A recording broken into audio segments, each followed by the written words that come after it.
मात्रे नमः ओं मातृभ्यो नमः ओं पित्रे नमः ओं पितृभ्यो नमः ओं गुरुभ्यो नमः ओं आचार्येभ्यो नमः ओं महागणपतये नमः ओं कुलदेवता भूदेवी सहित लक्ष्मीनारायणाय नमः ओं उमामहेश्वराभ्यां नमो नमः।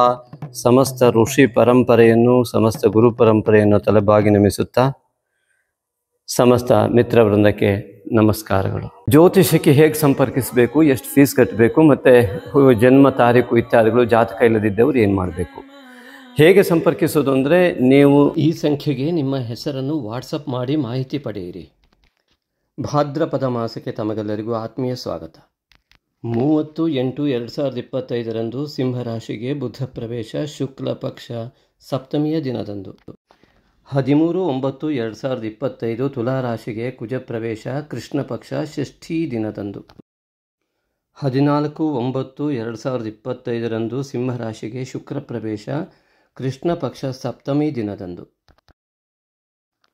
15/9/2025 ಕನ್ಯಾ ರಾಶಿಗೆ ಬುಧ ಪ್ರವೇಶ, ಕೃಷ್ಣ ಪಕ್ಷ ಅಷ್ಟಮಿಯ ದಿನದಂದು. 17/9/2025 ಕನ್ಯಾ ರಾಶಿಗೆ ರವಿ ಪ್ರವೇಶ, ಕೃಷ್ಣ ಪಕ್ಷ ಏಕಾದಶಿಯ ದಿನದಂದು. 7/9/2025 ಭಾನುವಾರ, ಕುಂಭ ರಾಶಿಯಲ್ಲಿ ಹುಣ್ಣಿಮೆ. 26/8/25 ಶುಕ್ಲ ಪಕ್ಷದ ತೃತೀಯ ದಿನ, ಮಂಗಳವಾರ, ಸ್ವರ್ಣಗೌರಿ ವ್ರತ. 27/8/25 ಶುಕ್ಲ ಪಕ್ಷದ ಚತುರ್ಥಿ, ಬುಧವಾರ, ವರಸಿದ್ಧಿ ವಿನಾಯಕ ವ್ರತ. ತುಲಾರಾಶಿ ಸಂಜಾತರೆಲ್ಲರಿಗೂ ಕೂಡ ಈ ಭಾದ್ರಪದ ಮಾಸಕ್ಕೆ ಆತ್ಮೀಯ ಸ್ವಾಗತ. ಮಹಾಗಣೇಶ ಚತುರ್ಥಿಯ ಹಾರ್ದಿಕ ಶುಭಾಶಯಗಳು. ಹಾಗೆ ಮಹಾಗಣಪತಿ ಈ ಭಾದ್ರಪದ ಮಾಸದಲ್ಲಿ ತಮಗೆಲ್ಲ ಕೂಡ ಸಂಪೂರ್ಣ ವಿಘ್ನಗಳನ್ನು ಸಮಸ್ತ ಕಾರ್ಯಗಳಲ್ಲಿ ನಿವಾರಣೆ ಮಾಡಿ ಅತ್ಯಂತ ಯಶಸ್ಸನ್ನು ನೀಡಲಿ ಎನ್ನುವ ಆಶಯದೊಂದಿಗೆ ಈ ಒಂದು ಚಂದ್ರ ಆಧಾರಿತವಾದಂತಹ ಈ ರಾಶಿ ಫಲವನ್ನು ಪ್ರಾರಂಭ ಮಾಡ್ತಾ ಇದ್ದೇವೆ. ನಿಮ್ಮ ಜಾತಕಗಳಿಗೆ ತಕ್ಕಂತೆ ಫಲಗಳು ವ್ಯತ್ಯಾಸವಾಗಬಹುದು. ನಿಮ್ಮ ದೇಶ, ಕಾಲ, ವ್ಯಕ್ತಿ, ಸ್ಥಳ ಎಲ್ಲದರ ಕೂಡ ಬದಲಾವಣೆಯಿಂದ ನಿಮ್ಮ ಈ ಜನ್ಮದ ಕರ್ಮ, ನಿಮ್ಮ ದೇವತಾರಾಧನೆಯ ಫಲ, ನಿಮ್ಮ ತಾಯಿ ತಂದೆಯ ಆಶೀರ್ವಾದದ ಬಲ ಎಲ್ಲ ಹಿನ್ನೆಲೆಯಿಂದ ಅನೇಕ ಫಲಗಳು ವ್ಯತ್ಯಾಸ ಆಗುವ ಎಲ್ಲ ಲಕ್ಷಣಗಳು ಖಂಡಿತ ಇರುತ್ತೆ. ಅದಕ್ಕೆ ನಿಮ್ಮ ಜಾತಕದ ಪರಿಶೀಲನೆಯ ಅಗತ್ಯ ಎಲ್ಲರಿಗೂ ಇದ್ದೇ ಇರುತ್ತೆ. ಮಿತ್ರರೇ, ಈ ತುಲಾರಾಶಿಯ ಅಧಿಪತಿ ನಿಮಗೆ ಗೊತ್ತಿರುವ ಹಾಗೆ ಶುಕ್ರ. ಈ ಶುಕ್ರ ಈಗ ಕರ್ಕಾಟಕದಿಂದ ಸಿಂಹಕ್ಕೆ ಪ್ರವೇಶವನ್ನು ಕೂಡ ಮಾಡ್ತಾ ಇದ್ದಾನೆ. ಈ ಕೃಷ್ಣ ಪಕ್ಷ ಸಪ್ತಮಿ ಎಂದು ಈ ಸಿಂಹ ರಾಶಿಗೆ ಶುಕ್ರ ಪ್ರವೇಶ ಮಾಡ್ತಾ ಇದ್ದಾನೆ. ದಶಮದಲ್ಲಿ ಒಂದಿಷ್ಟು ದಿವಸ ಇದ್ದು ನಂತರದಲ್ಲಿ ಏಕಾದಶದ ಶುಭ ಸ್ಥಾನದಲ್ಲಿ ಕರ್ಮಸ್ಥಾನದಿಂದ ಶುಭ ಸ್ಥಾನಕ್ಕೆ, ಲಾಭಸ್ಥಾನಕ್ಕೆ ಬರ್ತಾ ಇದ್ದಾನೆ. ಇದು ನಿಮಗೆ ಅತ್ಯಂತ ಉತ್ತಮವಾದ ಫಲವನ್ನು, ರಾಶಿಯ ಒಂದು ಅಧಿಪತಿಯ ಶುಕ್ರನಿಂದ ಅತ್ಯುತ್ತಮವಾದ ಉದ್ಯೋಗದಲ್ಲಿ ಉನ್ನತಿ ಇತ್ಯಾದಿಗಳು ಎಲ್ಲವೂ ಕೂಡ, ಆರ್ಥಿಕ ಲಾಭ ಎಲ್ಲವನ್ನು ತೋರಿಸ್ತಾ ಇದ್ದರೂ ಕೂಡ ಶತ್ರು ಕ್ಷೇತ್ರವನ್ನು ಪ್ರವೇಶಿಸಿದಾಗ ಕೆಲವೊಂದಿಷ್ಟು ಲಾಭಾಂಶದಲ್ಲೂ ಕೂಡ ಎಚ್ಚರಿಕೆ ಬೇಕು. ಹಾಗೆಯೇ ಆರೋಗ್ಯದ ಕಡೆಯೂ ಕೂಡ ಹೆಚ್ಚಿನ ಗಮನ ಬೇಕು. ದೇಹ ಉಷ್ಣ ಮತ್ತು ಶೀತ ಈ ಒಂದು ವ್ಯತ್ಯಾಸಕ್ಕೆ ಒಳಗಾಗುವ ಎಲ್ಲ ಲಕ್ಷಣಗಳು ಕೂಡ ಇದ್ದಾವೆ. ಹಾಗಾಗಿ ಆರೋಗ್ಯದ ಕಡೆ ಅತಿ ಹೆಚ್ಚಿನ ಗಮನ ಕೊಡಿ. ಅತ್ಯಂತ ಉತ್ತಮವಾದಂತಹ ಔಷಧೋಪಚಾರಗಳು ಕೂಡ ಅಮಾವಾಸ್ಯೆಯ ಸಮೀಪ ಬಂದಾಗ ಬೇಕಾಗತ್ತೆ. ಕಾರಣ ಈ ಬಾರಿ ಪೂರ್ವಭದ್ರಾ ನಕ್ಷತ್ರದಂದು ರಾಹು ಚಂದ್ರ ಯುತಿಯ ಜೊತೆಗೆ ಹುಣ್ಣಿಮೆ ಸಂಭವಿಸಿ ಭಾದ್ರಪದ ಮಾಸವಾಗ್ತಾ ಇದೆ. ಉತ್ತರ ನಕ್ಷತ್ರ ಸಿಂಹರಾಶಿಯ ಕೊನೆಯ ಭಾಗದಿಂದ ಕನ್ಯಾ ರಾಶಿಯ ಪ್ರಾರಂಭದಲ್ಲಿ ಅಮಾವಾಸ್ಯೆ ಉಂಟಾಗ್ತಾ ಇದೆ. ಹಾಗಾಗಿ ಚಂದ್ರನು ಕೂಡ ಆ ಒಂದು ಅಮಾವಾಸ್ಯೆಯ ಸಮೀಪದಲ್ಲಿ ವ್ಯಯಕ್ಕೆ ಬರ್ತಾ ಇರುವುದರಿಂದಾಗಿ, ರವಿಯು ಕೂಡ ಅಲ್ಲಿ ವ್ಯಯಕ್ಕೆ ಪ್ರವೇಶ ಮಾಡ್ತಾ ಇರೋದರಿಂದಾಗಿ ನಿಮಗೆ ಆರೋಗ್ಯದ ಬಗ್ಗೆ ಅಮಾವಾಸ್ಯೆ ಸಮೀಪಿಸಿದ ಹಾಗೆ ಸ್ವಲ್ಪ ಹೆಚ್ಚಿನ ಗಮನ, ಔಷಧೋಪಚಾರ ಬೇಕಾಗುವ ಸಾಧ್ಯತೆ ಕೆಲವರಿಗೆ ಇದೆ. ಹಾಗೆ ಇನ್ನು ದ್ವಿತೀಯಾಧಿಪತಿ ಕುಜ ಎಲ್ಲೆಲ್ಲಿ ಇದ್ದಾನೆ ಅಂತ ನೋಡ್ತಾ ಹೋದರೆ, ಈ ಒಂದು 12ನೇ ಮನೆಯಲ್ಲಿ ಇದ್ದಂಥ ಕುಜ ಶನಿ ದೃಷ್ಟಿಯುಕ್ತನಾಗಿದ್ದ.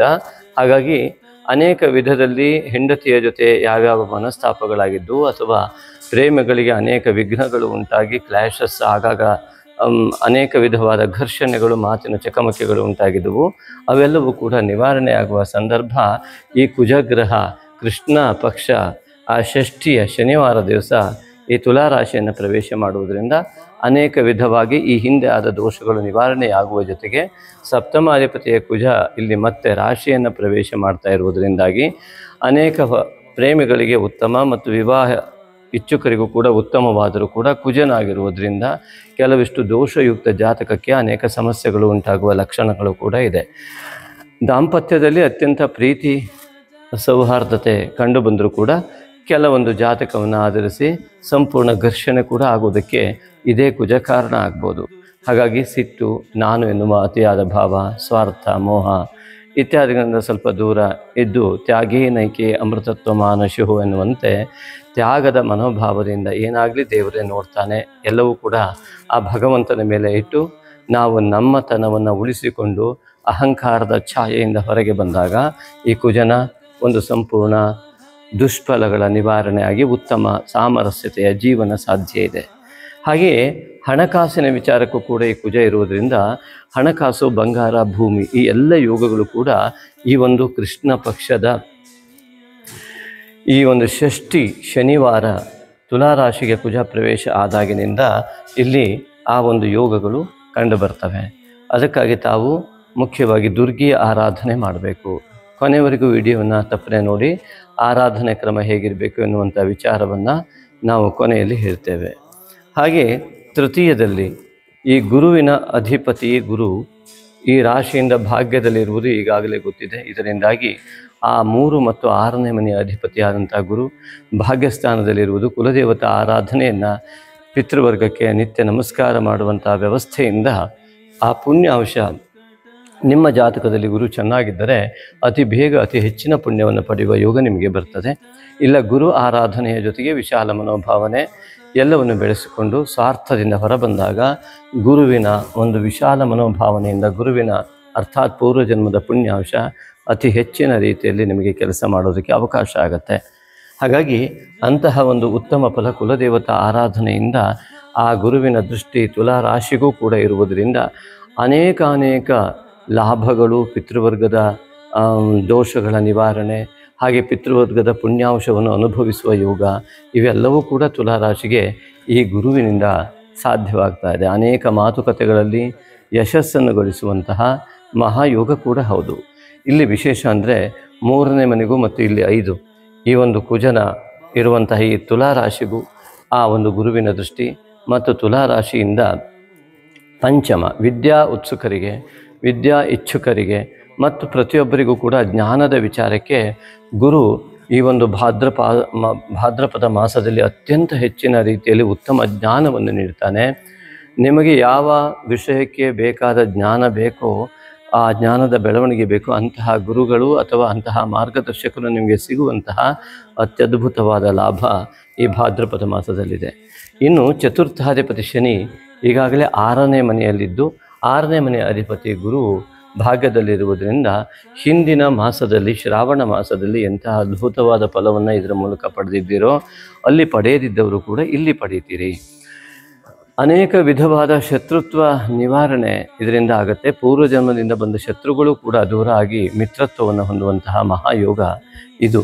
ಪಿತೃವರ್ಗದ ಆಶೀರ್ವಾದ, ಕುಲದೇವತಾ ಆರಾಧನೆಯ ಫಲವಾಗಿ ನಿಮಗೆ ಅನೇಕ ವಿಧವಾದ ಶತ್ರುಗಳ ನಿವಾರಣೆ, ನಿಮ್ಮೊಳಗೆ ನಿಮ್ಮ ಯಶಸ್ಸಿಗೆ ಮಾರಕವಾಗುವಂತಹ ನಿಮ್ಮೊಳಗಿನ ಶತ್ರುತ್ವ ವಿಚಾರಗಳು ಹಾಗೂ ನಿಮ್ಮಲ್ಲಿಯೇ ಜಾಗೃತವಾಗುವ ಶತ್ರುತ್ವ ಭಾವನೆಗಳ ನಿವಾರಣೆ ಎಲ್ಲವೂ ಕೂಡ ಮನಸ್ಸಿಗೆ ನೆಮ್ಮದಿ, ಸಮಾಧಾನವನ್ನು ನೀಡ್ತಕ್ಕಂತಹ ಒಂದು ಈ ಸ್ಥಿತಿಗತಿಯೇ ಶನೈಶ್ಚರನ 6ನೇ ಮನೆ ಮತ್ತು ಗುರುವಿನ 9ನೇ ಮನೆ ಭಾಗ್ಯದ ಮನೆಯ ಪರಿಸ್ಥಿತಿಯ ಒಂದು ಲಾಭ ನಿಮಗೆ ಇರುವಂಥದ್ದು. ಹಾಗಾಗಿ ಮನುಷ್ಯನಿಗೆ ಸಮಾಧಾನ ಬೇಕು. ಹಾಗೆಂದರೇನು ವಿಡಿಯೋದ ಕೊನೆಯಲ್ಲಿ ಖಂಡಿತವಾಗಿಯೂ ಇದರ ಫಲವನ್ನು ಪಡೆಯುವ ಬಗ್ಗೆ ಮಾಹಿತಿಯನ್ನು ನೀಡ್ತೇವೆ, ತಪ್ಪದೆ ನೋಡಿ. ಇನ್ನು ಇಲ್ಲಿ ರಾಶಿಯಿಂದ 5ನೇ ಮನೆಯಾದಂತಹ ಕುಂಭದಲ್ಲಿ ಶನಿಯ ಆಧಿಪತ್ಯ ಹೊಂದಿ 5ನೇ ಮನೆಯನ್ನು ಕೂಡ 6ನೇ ಮನೆಯಲ್ಲಿದ್ದು ಈಗಾಗಲೇ ಹೇಳಿದ ಫಲವಾಯಿತು. ಇನ್ನು ಪೂರ್ವಭಾದ್ರ ನಕ್ಷತ್ರದಲ್ಲಿ ಹುಣ್ಣಿಮೆಯಾಗಿ ಭಾದ್ರಪದ ಮಾಸವೆಂದು ಪರಿಗಣಿಸಿ ಇಲ್ಲಿ ಚಂದ್ರನ ಪೌರ್ಣಿಮೆ ಮತ್ತು ರಾಹುವಿನ ಒಂದು ಸ್ಥಾನ, ರಾಹು ಮತ್ತು ಚಂದ್ರ ಯುತಿ ಸಾಧನಾ ಯೋಗ ಎಂಬುದಾಗಿ ಹೇಳ್ತಾರೆ. ವಿದ್ಯಾ ಸಾಧನೆಯನ್ನು ಮಾಡುವಂತಹ ಮಹಾಯೋಗ ಈ ಒಂದು ತುಲಾರಾಶಿಯವರಿಗೆ ಈ ಭಾದ್ರಪದ ಮಾಸದಲ್ಲಿ ಕಂಡುಬರುತ್ತೆ. ದಶಮಾಧಿಪತಿಯಾದ ಚಂದ್ರನು ಇಲ್ಲಿ ರಾಹುವಿನ ಯುತಿಯನ್ನು ಹೊಂದಿದ್ದರಿಂದ ಉದ್ಯೋಗದಲ್ಲಿ ಕೆಲವರಿಗೆ ಬದಲಾವಣೆಗಳು ಮತ್ತು ಉದ್ಯೋಗದಲ್ಲಿ ಸಾಧನಾ ಯೋಗ. ಇಷ್ಟೇ ಅಲ್ಲ, ಕೆಲವೊಂದು ವಿದ್ಯಾರ್ಥಿಗಳಿಗೆ ಹೊಸದಾದಂತಹ ತಮ್ಮ ಕಲೆಯನ್ನು ಪ್ರಾರಂಭ ಮಾಡುವ ಯೋಗ ಕೂಡ ಬರ್ತದೆ. ಯಶಸ್ಸನ್ನು ಗಳಿಸುವ ಉತ್ತಮ ಮಟ್ಟವೂ ಕೂಡ ಲಭ್ಯವಾಗುತ್ತೆ.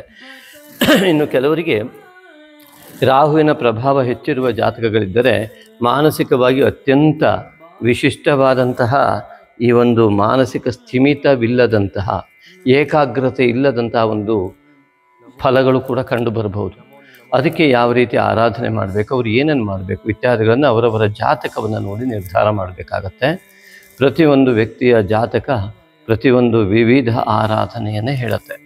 ಹಾಗೆ ಇನ್ನು 6ನೇ ಮನೆಯ ಅಧಿಪತಿ ಅಲ್ಲಿ ಗುರುವು ಭಾಗ್ಯದಲ್ಲೂ 6ನೇ ಮನೆಯಲ್ಲಿ ಶನಿ ಇರುವಂಥದ್ದನ್ನು ಈಗಾಗಲೇ ನಾವು ಹೇಳಿದ್ದೀವಿ. ಹಾಗೆ ಇನ್ನು ಸಪ್ತಮಕ್ಕೆ ಬಂದರೆ ಈ ಮೇಷರಾಶಿಯ ಅಧಿಪತಿ ಈ ಕುಜನಾಗಿರುವುದರಿಂದ ಈ ಕುಜನು ಮತ್ತೆ ರಾಶಿಯನ್ನು ಪ್ರವೇಶ ಮಾಡೋದ್ರಿಂದ ಈ ದಾಂಪತ್ಯದಲ್ಲಿ ನೀವು ಪಾರ್ಟ್ನರ್ ಜಾಬ್ ಮಾಡ್ತಾಯಿದ್ರೆ ಇದೆಲ್ಲ ಅತ್ಯಂತ ಉತ್ತಮ ಫಲ ಕೂಡ ಸಿಗತ್ತೆ. ಆದರೆ ಇಲ್ಲಿ ಅತ್ಯುತ್ತಮವಾದ ಫಲ, ಕಳೆದು ಹೋದಂತಹ ಅನೇಕ ವಿಚಾರಗಳನ್ನು ನೀವು ಪಡೆಯುವಂಥ ಯೋಗ ಈ ಕುಜನಿಂದ ಕಂಡು ಬರ್ತದೆ. ಯಾರಿಗಾರು ದುಡ್ಡು ಕೊಟ್ಟಿದ್ದರೆ ಅದು ಪುನಃ ಬರುವ ಯೋಗ ಇದೆ. ಅದಕ್ಕೆ ಸರಿಯಾದಂತಹ ರೀತಿಯಲ್ಲಿ ನಿಮ್ಮ ಪ್ರಾರ್ಥನೆ ಅಗತ್ಯವಾಗುತ್ತೆ. ಉದಾಹರಣೆಗೆ ನೀವು ಯಾರಿಗೂ ದುಡ್ಡನ್ನು ಕೊಟ್ಟಿರ್ತೀರ, ಅದು ಪುನಃ ಬರೋದಿಲ್ಲ. ಆ ಸಂದರ್ಭದಲ್ಲಿ ದೇವರಲ್ಲಿ ಹೋಗಿ ಅನೇಕ ದೇವಾಲಯಗಳಲ್ಲಿ ನೀವು ಪ್ರಾರ್ಥನೆ ಮಾಡ್ಕೋತೀರ. ಏನಂತ, ಆ ಕೊಡೋವನಿಗೂ ಆದಷ್ಟು ಬೇಗ ದುಡ್ಡು ಕೊಡಲಿ ಅಂತ ಕೇಳ್ಕೊತಾ ಇರ್ತೀರ. ಆದರೆ ದುಡ್ಡು ಬರೋದೇ ಇಲ್ಲ. ಕಾರಣ ಪ್ರಾರ್ಥನೆಯಲ್ಲಿ ಆಗಬೇಕಾದ ವ್ಯತ್ಯಾಸ ಇದೆ. ಯಾವ ವ್ಯಕ್ತಿಗೆ ಆ ಹಣವನ್ನು ಪಡೆಯುವಂತಹ ಯೋಗವೇ ಇಲ್ಲವೋ ಅಂತಹ ಸಂದರ್ಭದಲ್ಲಿ ಅವನಿಗೆ ಹಣ ಬರದೆ ನಿಮಗೆ ಹಣ ಬರುವುದಿಲ್ಲ. ಆ ವ್ಯಕ್ತಿಯ ಪರವಾಗಿ ಅವನ ಕಷ್ಟಗಳನ್ನು ಕೂಡ ದೂರ ಮಾಡಿ ಅವನಿಗೆ ಆದಷ್ಟು ಬೇಗ ಹಣದ ವ್ಯವಸ್ಥೆ ಆಗಲಿ, ಆ ಮೂಲಕ ನನಗೆ ಕೊಡುವ ಮನಸ್ಸನ್ನು ಕೊಟ್ಟು ಅವನು ನನಗೆ ಹಣವನ್ನು ಕೊಟ್ಟು ಅವನು ಕೂಡ ಕಷ್ಟವಿಲ್ಲದೆ ಬದುಕುವ ರೀತಿಯಲ್ಲಿ ಅವನ ಜೀವನ ಆಗಲಿ ಅಂತ ಬೇಡ್ಕೊಂಡಾಗ ನಿಮಗೆ ದುಡ್ಡು ಬೇಗ ಬರುವಂಥ ಸಾಧ್ಯತೆಗಳಿದ್ದಾವೆ. ಹಾಗಾಗಿ ಈ ಒಂದು ಸಂದರ್ಭ ಏನಿದೆಯಲ್ಲ, ಕುಜ ಸಪ್ತಮಾಧಿಪತಿ ವ್ಯಯದಿಂದ ಈ ಒಂದು ರಾಶಿಯನ್ನು ಪ್ರವೇಶ ಮಾಡ್ತಾ ಇರುವಂಥದ್ದು ದ್ವಿತೀಯಾಧಿಪತಿಯಾಗಿದ್ದರಿಂದ ಅನೇಕ ವಿಧವಾದಂತಹ ಈ ಪಾರ್ಟ್ನರ್ ಇತ್ಯಾದಿಗಳಲ್ಲಿ ಇರ್ಬೋದು, ಅನೇಕ ವಿಚಾರಗಳಲ್ಲಿ ಲಾಭವನ್ನು ಪಡೆಯುವ ಯೋಗ ಈ ಒಂದು ತುಲಾರಾಶಿಯವರಿಗೆ ಅದ್ಭುತವಾಗಿಯೇ ಕುಜಗ್ರಹದಿಂದ ಬರುತ್ತೆ. ಕುಜನ ಉತ್ತಮ ಫಲವನ್ನು ಅನುಭವಿಸೋದಕ್ಕೆ ಕುಜನಿಂದ ಉಂಟಾಗುವ ರಜೋಗುಣದ ಅತ್ಯಂತ ಆತುರತೆ ದೋಷಗಳು, ಅತ್ಯಂತ ಆತುರತೆ ಮತ್ತು ಅತಿಯಾಗಿ ತಕ್ಷಣ ಸಿಟ್ಟನ್ನು ಮಾಡುವುದು, ತಾಳ್ಮೆ ಇಲ್ಲದೇ ಇರುವಂಥದ್ದು, ಇಂತಹ ವ್ಯವಸ್ಥೆಗಳಿಂದ ದೂರ ಬಂದಾಗ ಟೆನ್ಷನ್, ಅತಿಯಾದ ಮಾನಸಿಕ ಒತ್ತಡ ಪಡೆದುಕೊಳ್ಳುವಂಥದ್ದು, ಇದೆಲ್ಲ ದೋಷಗಳು. ಇದು ಕುಜನಿಂದ ಬರುವ ದೋಷ. ಇದರಿಂದ ದೂರ ಆಗುವಂತಹ ಮಾನಸಿಕ ವ್ಯವಸ್ಥೆಗೆ ಬನ್ನಿ, ಧ್ಯಾನಾದಿಗಳನ್ನು ಮಾಡಿ, ಆಗ ನಿಮಗೆ ಅತ್ಯುತ್ತಮವಾದ ಲಾಭಾಂಶಕ್ಕೆ ಅನುಕೂಲವಾಗುತ್ತೆ. ಹಾಗೆ ಇನ್ನು ಶುಕ್ರ ರಾಶಿ ಅಧಿಪತಿಯಾಗಿ ಈಗಾಗಲೇ ಹೇಳಿದಾಗೆ ಅಷ್ಟಮಾಧಿಪತಿಯೂ ಕೂಡ ಹೌದು. ಅದು ಉತ್ತಮ ಫಲವನ್ನು ನೀಡುವಂಥ ಎಲ್ಲ ವ್ಯವಸ್ಥೆಯು ಶುಕ್ರನಿಂದ ಆರೋಗ್ಯದ ಕಡೆ ಗಮನ ಕೊಡಿ. ಇನ್ನು 9ನೇ ಮನೆ ಅಧಿಪತಿಯಾದಂಥ ಬುಧ ಏಕಾದಶ ಮತ್ತು ದ್ವಾದಶಕ್ಕೆ ಬರ್ತಾ ಇರೋದ್ರಿಂದ ಮಾತಿನಲ್ಲಿ ಎಚ್ಚರಿಕೆ ಇರಲಿ. ಅತ್ಯಂತ ನಿಪುಣ ಯೋಗದೊಂದಿಗೆ ಏಕಾದಶದಲ್ಲೂ ಮತ್ತು ದ್ವಾದಶ ಈ ಒಂದು ಕನ್ಯಾದಲ್ಲಿಯೂ ಕಂಡುಬರುವ ರವಿ ಬುಧರಿಂದ ಕೆಲವೊಮ್ಮೆ ಈ ಒಂದು ಬುಧ ಮತ್ತು ರವಿಯ ಒಂದು ಸಂಕ್ರಮಣ ಇದೆ. ಕೃಷ್ಣ ಪಕ್ಷದ ಅಷ್ಟಮಿಯಿಂದ ಈ ಕೃಷ್ಣ ಪಕ್ಷದ ಏಕಾದಶಿ ಎಂದು ರವಿಯ ಒಂದು ಕನ್ಯಾ ಸಂಕ್ರಮಣ, ಇವೆಲ್ಲವೂ ಕೂಡ ಇದರ ಸಂದರ್ಭದಲ್ಲಿ ನಿಮಗೆ ಸ್ವಾಭಾವಿಕವಾಗಿ ಈ ಕನ್ಯಾ ಸಂಕ್ರಮಣದ ನಂತರ ಅಥವಾ ಕೃಷ್ಣ ಪಕ್ಷದ ಅಷ್ಟಮಿಯ ದಿನದಿಂದ ಈ ಬುಧ ಸಿಂಹರಾಶಿಯಿಂದ ಈ ಒಂದು ಕನ್ಯಾ ರಾಶಿಗೆ ಪ್ರವೇಶ ಆದಾಗಿನಿಂದ ನಿಮ್ಮ ಮಾತುಕತೆ ಭಾಗ್ಯದಲ್ಲಿ ಮತ್ತು ಕುಲದೇವತಾ ಆರಾಧನೆಯ ಫಲದಲ್ಲಿ ಹಿನ್ನಡೆಯಾಗುವಂಥ ಲಕ್ಷಣ. ಹಾಗಾಗಿ ಅನೇಕ ಮಾತುಕತೆಗಳಲ್ಲಿ ಹಿನ್ನಡೆಯಾಗುವ ಲಕ್ಷಣ ಇರೋದ್ರಿಂದ ಆಂಜನೇಯ ಮತ್ತು ಕುಲದೇವತಾ ಆರಾಧನೆ, ಈಶ್ವರ ಆರಾಧನೆ ಅಗತ್ಯವಿರ್ತದೆ. ಅದು ನಿಮ್ಮ ಜಾತಕವನ್ನು ಅವಲಂಬಿಸಿ ಮಾಡುವ ಕ್ರಮ ಇರ್ತದೆ. ಅದನ್ನು ಆಧರಿಸಿ ಮಾಡಿದಾಗ ಅತಿ ಸುಲಭವಾಗಿ ಅತಿ ಶೀಘ್ರವಾಗಿ ಉತ್ತಮ ಫಲಗಳು ಲಭ್ಯವಾಗ್ತವೆ. ಇನ್ನು ದಶಮಾಧಿಪತಿ ಚಂದ್ರ ಹುಣ್ಣಿಮೆಯ ಇನ್ನು ಕುಂಭರಾಶಿಯಲ್ಲಿ ಮುಗಿಸಿ ಈ ಒಂದು ಸಿಂಹರಾಶಿಯಿಂದ ಆ ಕನ್ಯಾ ರಾಶಿಯ ಒಂದು ಪ್ರವೇಶದ ಸ್ಥಾನದಲ್ಲಿ ಅಮಾವಾಸ್ಯೆಯನ್ನು ಅನುಭವಿಸ್ತಾ ಇದ್ದಾನೆ. ಹಾಗಾಗಿ ಮಾನಸಿಕವಾದದ ಹಿನ್ನಡೆ ಭಾದ್ರಪದ ಮಾಸದ ಕೊನೆಯ ಸಂದರ್ಭಗಳಲ್ಲಿ ಬರುವ ಲಕ್ಷಣಗಳಿರುವುದರಿಂದ ಮಾನಸಿಕವಾಗಿ ನಿತ್ಯವೂ ತಾಯಿಗೆ ನಮಸ್ಕಾರ ಮಾಡ್ತಾ, ತಾಯಿಯನ್ನು ಮನಸ್ಸಿನಲ್ಲಿ ಸ್ಮರಿಸ್ತಾ, ಮಾನಸಿಕವಾದಂತಹ ಒಂದು ಉತ್ತಮವಾದಂತಹ ಸ್ಥಿತಿಗತಿಗಳಿಗೆ ಚೌಡೇಶ್ವರಿಯ ಆರಾಧನೆ ಅತ್ಯುತ್ತಮವಾಗುತ್ತೆ. ಅದೇ ರೀತಿಯಾಗಿ ನಿಮ್ಮ ಮಾನಸಿಕ ಸ್ಥಿತಿಗತಿಗಳು, ನಿಮ್ಮ ದೇಶಕಾಲ ಭೇದ, ಸಮಯ, ನಿಮ್ಮ ಈಗಿನ ಪರಿಸ್ಥಿತಿ ಇವೆಲ್ಲವನ್ನು ಕೂಡ ಆಧರಿಸಿ ಇರುತ್ತೆ. ಹಾಗೆ ಇನ್ನು ಏಕಾದಶಾಧಿಪತಿಯಾದಂತಹ ರವಿಯು ತನ್ನ ಸ್ವಸ್ಥಾನಕ್ಕೆ ಬಂದು ಅತ್ಯುತ್ತಮವಾದ ಲಾಭಾಂಶವನ್ನು ಆರೋಗ್ಯವನ್ನು ಕೊಡುವಂತಹ ಯೋಗ. ಅಲ್ಲಿ ಆ ಭಾಗ್ಯದ ಅಧಿಪತಿಯ ಬುಧನ ಜೊತೆಗೂ ಕೂಡ ಇರುವಂತಹ ರವಿ ಅತ್ಯುತ್ತಮವಾದ ಫಲವನ್ನು ಈ ಒಂದು ಏಕಾದಶಿಯವರಿಗೆ, ಕೃಷ್ಣ ಪಕ್ಷದ ಏಕಾದಶಿಯವರಿಗೆ ಅತ್ಯುತ್ತಮವಾದ ಫಲವನ್ನು ಕೊಡ್ತಾನೆ. ಅಮಾವಾಸ್ಯೆ ಸಮೀಪಿಸ್ತಾ ಇದ್ದ ಹಾಗೆ ನಿಮ್ಮ ದೇಹದಲ್ಲಿಯೋ ಅಥವಾ ಮಾನಸಿಕವಾಗಿಯೋ ಸ್ವಲ್ಪ ಹಿನ್ನಡೆಯಾಗುವ, ಆರೋಗ್ಯದಲ್ಲಿ ಸ್ವಲ್ಪ ಅಥವಾ ಮಾನಸಿಕ ಅತಿಯಾದ ಒತ್ತಡಕ್ಕೆ ಸಿಲುಕುವ ವ್ಯವಸ್ಥೆಗಳು ಕೂಡ ಉಂಟಾಗಬಹುದು. ಆದರೆ ಅದಕ್ಕೆ ನಿಮ್ಮ ಜಾತಕಕ್ಕೆ ಅನುಸರಿಸಿ ನೀವು ಅದರ ಒಂದು ಫಲವನ್ನು ಅನುಭವಿಸುವುದಕ್ಕೆ, ಉತ್ತಮ ಫಲವನ್ನು ಅನುಭವಿಸುವುದಕ್ಕೆ ಪರಿಹಾರ ಮಾರ್ಗವನ್ನು ಅನುಸರಿಸುವುದು ಅತ್ಯಂತ ಸೂಕ್ತ.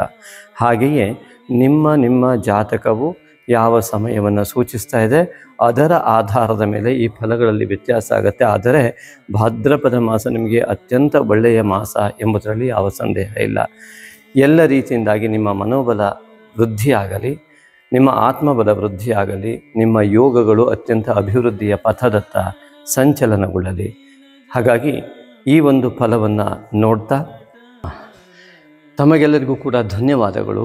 ಮೊದಲನೇದಾಗಿ ಯಾರ್ಯಾರೆಲ್ಲ ನಮ್ಮ ಚಾನಲನ್ನು ಸಬ್ಸ್ಕ್ರೈಬ್ ಮಾಡಿದಿರಾ ಮತ್ತು ಕಾಮೆಂಟ್ಗಳನ್ನು ಮಾಡಿದಿರಾ, ಶೇರ್ ಮಾಡಿದಿರಾ, ಆ ಮೂಲಕವಾಗಿ ಈ ಒಂದು ವಿಡಿಯೋಗಳನ್ನು ಸಮಾಜದಲ್ಲಿ ಹರಡುವ ಮೂಲಕ ಅವರಲ್ಲಿ ಆತ್ಮಸ್ಥೈರ್ಯ ಮತ್ತು ಮನೋಬಲವನ್ನು ವೃದ್ಧಿಸುವಲ್ಲಿ ಮಹಾಯೋಗವನ್ನು ಕಲ್ಪಿಸಿಕೊಟ್ಟಿದ್ದೀರಾ. ಅಂಥವರೆಲ್ಲರಿಗೂ ಕೂಡ ಆತ್ಮೀಯ ಧನ್ಯವಾದಗಳು. ನಿಮ್ಮ ನಡೆ ನಿಮ್ಮ ಪ್ರಗತಿಯತ್ತ, ಆ ನಡೆಯಲ್ಲಿ ಈ ಮೊಬೈಲಿಂದ ಬರುವಂತಹ ಈ ಒಂದು ವಿಡಿಯೋಗಳನ್ನು ಶೇರ್ ಮಾಡುವುದರ ಮೂಲಕವಾಗಿ ಕೂಡ ಆ ಒಂದು ಉತ್ತಮ ಪ್ರಗತಿಯ ಹೆಜ್ಜೆ ನಿಮ್ಮದಾಗಲಿ. ಅದೇ ರೀತಿಯಾಗಿ ನಮ್ಮ ಮಾತುಗಳು ಅದೆಷ್ಟೊಂದು ಸಂಸ್ಕಾರಯುಕ್ತವಾಗಿರ್ತವೆ. ವ್ಯಂಗ್ಯ, ಕುಹಕ ಮತ್ತು ದುರುದ್ದೇಶ, ಹೊಟ್ಟೆ ಕಿಚ್ಚು ಇತ್ಯಾದಿಗಳಿಂದಿಲ್ಲದ ಅದ್ಭುತವಾದಂತಹ ಉತ್ತಮ ಬುದ್ಧಿಶಕ್ತಿಯ ಯೋಗವುಳ್ಳಂತಹ ಮಾತುಗಳ ಪದಪುಂಜಗಳೇನಿದ್ದಾವೆ, ನಿಮ್ಮ ಕಾಮೆಂಟ್ ಪಟುಗಳಿರ್ಬೋದು ಅಥವಾ ಯಾರೇ ಇರ್ಬೋದು, ಕಾಮೆಂಟ್ ಮಾಡಿದ ಎಲ್ಲರಿಗೂ ಕೂಡ ಧನ್ಯವಾದಗಳು. ಎಲ್ಲ ರೀತಿಯ ಕಾಮೆಂಟಿಗೆ ಸ್ವಾಗತ. ಆ ಎಲ್ಲರಿಗೂ ಕೂಡ ನಮ್ಮ ಧನ್ಯವಾದಗಳನ್ನು ಅರ್ಪಿಸ್ತಾ, ನಾವು ಮಾಡಿದ ಕಮೆಂಟ್ಗಳಿರ್ಬೋದು, ನಾವು ಆಡುವ ಮಾತುಗಳಿರ್ಬೋದು, ಇವೆಲ್ಲವೂ ಕೂಡ ನಮ್ಮ ಜ್ಞಾನ ಮಟ್ಟವನ್ನು, ಸಂಸ್ಕಾರ ಮಟ್ಟವನ್ನು, ಅಭಿವೃದ್ಧಿಯ ಪಥವನ್ನು ಎಲ್ಲವನ್ನು ನಿರ್ದೇಶನ ಮಾಡ್ತಕ್ಕಂಥದ್ದಾಗಿರುತ್ತೆ. ನಮ್ಮ ನಿರಂತರ ಅಭಿವೃದ್ಧಿಗಾಗಿ, ನಿಮ್ಮೆಲ್ಲರ ನಿರಂತರ ಅಭಿವೃದ್ಧಿಗಾಗಿ ಇಂತಹ ಉತ್ತಮ ಸಲಹೆ ಇರುವಂತಹ ವಿಡಿಯೋಗಳನ್ನು ಖಂಡಿತವಾಗಿಯೂ, ಕೇವಲ ನನ್ನ ವಿಡಿಯೋ ಅಂತಲ್ಲ, ಕೆಲವರಿಗೆ ದೃಷ್ಟಿಭೇದ, ಏನು ಮಾಡಲಿಕ್ಕಾಗತ್ತೆ, ದೇವಸ್ಥಾನಕ್ಕೆ ಹೋದರೆ ಕಲ್ಲು ಮಾತ್ರ ಕಾಣುತ್ತೆ ಕೆಲವರಿಗೆ ದೇವರು ಕಾಣುತ್ತೆ. ಹಾಗೆಯೇ ಕೆಲವರಿಗೆ ನಾವು ಇದನ್ನು ಶೇರ್ ಮಾಡಿ, ಲೈಕ್ ಮಾಡಿ, ಹಾಗೆ ಕಾಮೆಂಟ್ ಮಾಡಿ ಅಂತ ತಕ್ಷಣ ಏನು ಅನಿಸುತ್ತೆ ಅಂದರೆ, ಇವ್ರಿಗೆ ದುಡ್ಡು ಬರ್ತದೆ ಅಂತ ಅನಿಸುವಂಥ ಸಾಧ್ಯತೆ ಇದೆ. ಹಾಗೆ ಕಾಮೆಂಟ್ ಮಾಡಿದವರು ಕೂಡ ಇದ್ದಾರೆ, ಯಾಕೆಂದರೆ ಅವರು ವ್ಯಾಪಾರಿ ದೃಷ್ಟಿಯಿಂದ ನೋಡುವವರು. ಧನಾತ್ಮಕ ಚಿಂತನೆಯನ್ನು ಹೆಚ್ಚಿಸಿಕೊಳ್ಳುವ ನಿಟ್ಟಿನಲ್ಲಿ ಇದೊಂದು ಸದಾವಕಾಶ ನಾವು ನಿಮಗೆ ಕೊಟ್ಟಿದ್ದೇವೆ. ಸಬ್ಸ್ಕ್ರೈಬ್ ಮಾಡುವ ಮೂಲಕವಾಗಿ ನಿಮಗೆ ಅತಿ ಹೆಚ್ಚಿನ ರೀತಿಯಲ್ಲಿ ನಮ್ಮ ಎಲ್ಲ ವಿಡಿಯೋಗಳು ಲಭ್ಯವಾಗ್ತವೆ. ಅದಕ್ಕೇನು ಖರ್ಚಿರೋದಿಲ್ಲ. ಆದರೆ ನೀವು ಇದನ್ನು ಮಾಡೋದ್ರಿಂದ ನಮ್ಮ ಎಲ್ಲ ವಿಡಿಯೋಗಳು ಲಭ್ಯವಾಗುವುದರಿಂದ ನಿಮಗೊಂದಿಷ್ಟು ಅವಕಾಶಗಳು ಮತ್ತು ಅವರಿಗೆ ಆ ವಿಡಿಯೋಗಳನ್ನು ಕಳಿಸಿ ಅವರ ಮನೋಬಲವನ್ನು ಹೆಚ್ಚಿಸುವಂತಹ, ಸಮಾಜದಲ್ಲಿ ಸೌಖ್ಯ ಮೂಡುವಂತಹ ಒಂದು ವ್ಯವಸ್ಥೆಗೆ ನೀವು ಕಾರಣಕರ್ತರಾಗ್ತೀರಾ. ಹಾಗೆ ಈಗ ಸಮಾಧಾನ ಮತ್ತು ಈ ಒಂದು ಪರಿಹಾರ, ಕೆಲವರು ಹೇಳಿದ್ರು ಪರಿಹಾರಗಳನ್ನು ಅಲ್ಲಿ ಹೇಳಿ ಅಂತ. ಹೌದು, ಪರಿಹಾರವನ್ನು ಹೇಳೋದು ಸೂಕ್ತವಲ್ವೇ? ಜ್ಯೋತಿಷ್ಯದಲ್ಲಿ ಜ್ಯೋತಿಷ್ಯ ಒಂದು ಬೆಳಕು. ಜ್ಯೋತಿಷ್ಯ ಅಂದರೆ ಬೆಳಕು. ಜೀವನದಲ್ಲಿ ಬೆಳಕು ಸಿಗಲಿಕ್ಕೆ ಯಾವ್ಯಾವ ಪರಿಹಾರ ಎಲ್ಲ ಬೇಕೋ ಅದೆಲ್ಲ ಮಾಡಲೇಬೇಕು. ಮೊಟ್ಟ ಮೊದಲನೇದಾಗಿ ಯಾವುದೋ ವಸ್ತುವಿನಿಂದ ಪರಿಹಾರ ಸಿಗುವುದಿಲ್ಲ, ಪೂಜೆಯಿಂದ ದೈವ ಬಲ ಸಿಗುತ್ತೆ. ಆ ಒಂದು ಪೂಜೆಯನ್ನು ನಿರ್ಧಾರ ಮಾಡುವುದು ಕೇವಲ ರಾಶಿಯ ಫಲದಲ್ಲಿ ಖಂಡಿತ ಸಾಧ್ಯ ಇಲ್ಲ, 100ಕ್ಕೆ 200ರಷ್ಟು ಸಾಧ್ಯ ಇಲ್ಲ. ಹಾಗಾಗಿ ನಿಮ್ಮ ಜಾತಕ ಪರಿಶೀಲನೆ ಮಾಡಿ, ನಿಮ್ಮ ಸಮಯಕ್ಕೆ ತಕ್ಕಂತೆ ಇರುವಂತಹ ಗೋಚಾರ ಫಲವನ್ನು ಗ್ರಹಿಸಿ, ಈಗಿನ ಸ್ಥಿತಿಗತಿಗಳಿಗೆ ಪ್ರಶ್ನೆ ಮಾರ್ಗವನ್ನು ಅನುಸರಿಸಿ, ಅಂತಹ ಕಷ್ಟಗಳಿದ್ದಲ್ಲಿ ಮಾತ್ರ ಪೂಜೆಯನ್ನು ಯಥಾಕ್ರಮವಾಗಿ ನಿಮ್ಮ ಜಾತಕಕ್ಕೆ ತಕ್ಕಂತೆ ಸಂಕಲ್ಪ ಮಾಡುವ ಅನಿವಾರ್ಯತೆಗಳು ಮಾತ್ರ ಇರ್ತವೆ. ಹಾಗೆಯೇ ಆ ಒಂದು ಪರಿಹಾರವನ್ನು ಅನೇಕ ವಿಧದಲ್ಲಿ ಮಾಡಿಕೊಳ್ಳುವಂತಹ ಯೋಗ ಹೇಗಿರ್ತದೆ ಅಂತಂದರೆ, ಯಾವ ರೀತಿಯ ದೋಷಗಳು ಯಾವ ವ್ಯಕ್ತಿಗಿದೆ, ಅದು ಯಾವ ಗ್ರಹಕ್ಕೆ. ಉದಾಹರಣೆಗೆ, ನನ್ನ ಮಗನಿಗೆ ತುಂಬ ಸಿಟ್ಟು ಬರ್ತದೆ, ಓದೋದಿಲ್ಲ, ಏಕಾಗ್ರತೆ ಇಲ್ಲ, ಎಲ್ಲ ಒಂದೊಂದು ಗ್ರಹದ ಸ್ಥಿತಿಗತಿಗಳ ಅಂಶಗಳನ್ನು ಹೇಳುವಂಥ ವ್ಯವಸ್ಥೆ. ರಾಹುವಿನಿಂದ ಚಾಂಚಲ್ಯತೆ, ಒಂದು ಕಡೆ ಕೂರೋದಿಲ್ಲ, ಹಠವನ್ನು ಮಾಡ್ತಾನೆ ರಾಹು, ಅತಿಯಾಗಿ ಸಿಟ್ಟನ್ನು ಮಾಡ್ತಾನೆ ಮುಂಗೋಪ ಮಾಡ್ತಾನೆ ಕುಜ. ಅದನ್ನು ಕಡಿಮೆ ಮಾಡಲಿಕ್ಕೆ ದೈವ ಬಲಕ್ಕಾಗಿ ಅವನ ಸಮಯಾದಿಗಳನ್ನು ಪರಿಶೀಲನೆ ಮಾಡಿಕೊಳ್ಳುವುದಲ್ಲದೆ, ಯಾವ ವ್ಯಕ್ತಿಗೆ ಯಾವ ರೀತಿಯ ಆರಾಧನೆಯ ಅಗತ್ಯ ಇದೆ ಎನ್ನುವುದನ್ನು ನಿರ್ಧಾರ ಮಾಡುವುದು ಇದು ಜಾತಕ. ಇದೊಂದು ದೊಡ್ಡ ವಿಜ್ಞಾನ. ಈ ಒಂದು ಜ್ಯೋತಿಷ ಶಾಸ್ತ್ರ ಭೌಗೋಳಿಕ ಕೌತುಕವನ್ನು ಹೇಳುವುದರ ಜೊತೆಗೆ ಅದು ಅತಿ ದೊಡ್ಡ ವಿಜ್ಞಾನ ಕೂಡ ಹೌದು. ನಮ್ಮ ದೇಹವೂ ಕೂಡ ಒಂದು ವಿಶೇಷವಾದ ವಿಜ್ಞಾನದಿಂದ ಸೃಷ್ಟಿಯಾಗಿದೆ. ಅದಕ್ಕೆ ತಕ್ಕಂತಹ ವ್ಯವಸ್ಥೆಯನ್ನೇ ಜಾತಕದ ಮೂಲಕ ತೋರಿಸುವಂಥದ್ದು. ದೇಹದಲ್ಲಿಯ ರೋಗ, ನಮಗೆ ಸಿಗುವ ಯೋಗ, ನಾವು ಅನುಭವಿಸುವ ಭೋಗ ಎಲ್ಲವನ್ನೂ ಕೂಡ ಹೇಳುವುದೇ ಈ ಒಂದು ಜಾತಕದ ವ್ಯವಸ್ಥೆ. ಆ ಯೋಗ ರೋಗ ಭೋಗಗಳನ್ನು ಪರಿಶೀಲಿಸುವುದು ನಿಮ್ಮ ಜಾತಕಗಳಲ್ಲಿ ಸತ್ವ ರಜ ತಮೋ ಗುಣಗಳನ್ನು ಆಚರಿಸಿ. ಹಾಗಾಗಿ ನಿಮ್ಮಲ್ಲಿ ಸತ್ವಗುಣ ಹೆಚ್ಚಾಗಬೇಕು, ರಜೋಗುಣ ಹೆಚ್ಚಾಗಬೇಕು, ತಮೋಗುಣ ಹೆಚ್ಚಾಗಬೇಕು ಅನ್ನೋದಕ್ಕೆ ಸತ್ವಗುಣ ಹೆಚ್ಚಾಗಬೇಕು, ಅದೇ ಅತಿ ಮುಖ್ಯ ಎನ್ನುವುದು ಸ್ಪಷ್ಟವಾಗಿ ಗೋಚರವಾಗುವ ಎಲ್ಲರಿಗೂ ಬೇಕಾದ ಅನಿವಾರ್ಯತೆ. ಆ ಸತ್ವಗುಣದ ಆಧಿಕ್ಯತೆಗೆ ಒಬ್ಬೊಬ್ಬರಿಗೆ ಒಂದೊಂದು ರೀತಿಯಾದಂಥ ಆರಾಧನೆಯ ಅಗತ್ಯ ಖಂಡಿತವಾಗಿರುತ್ತೆ. ಅದು ಜಾತಕದ ಮೂಲಕ ನಿರ್ಧಾರ ಮಾಡಿ ಆ ಆರಾಧನೆಯನ್ನು ಯಾವ ಕ್ರಮದಲ್ಲಿ ಮಾಡಬೇಕು ಎನ್ನುವುದು ಈ ಜಾತಕ ಅತ್ಯಂತ ಸ್ಪಷ್ಟವಾಗಿ ನಿರ್ದೇಶನ ಕೊಡ್ತದೆ. ಅದೇ ರೀತಿಯಾಗಿ ಜಾತಕದ ಮೂಲಕ ಔಷಧೋಪಚಾರಗಳಿಗೂ ಕೂಡ ವೀರಸಿಂಹಾವಲೋಕನ ಗ್ರಂಥ ಅತ್ಯಂತ ಉತ್ತಮವಾಗಿ ವಿವರಿಸಿದೆ. ಚರಕ ಶುಶ್ರುತೆ ಎಲ್ಲ ನಮ್ಮ ಭಾರತೀಯ ಪರಂಪರೆಯ ಯಾವ ಆಯುರ್ವೇದ ಗ್ರಂಥಗಳು ಅತ್ಯುತ್ತಮವಾಗಿ ತೋರಿಸಿದ್ದಾವೆ. ಹಾಗಾಗಿ ಅದನ್ನು ನಾವು ಅನುಸರಿಸುವುದಕ್ಕಾಗಿ ನಮಗೆ ಯೋಗ ಕೂಡ ಬೇಕಾಗತ್ತೆ. ಅದನ್ನು ನಾವು ಅನುಭವಿಸೋಣ, ಒಳ್ಳೆಯ ಯೋಗವನ್ನು. ಇದು ಪರಿಹಾರದ ಚಿಂತನೆ. ಆದರೆ ಸಮಾಧಾನ, ಎಲ್ಲರಿಗೂ ಬೇಕಾಗಿದ್ದು ಸಮಾಧಾನ.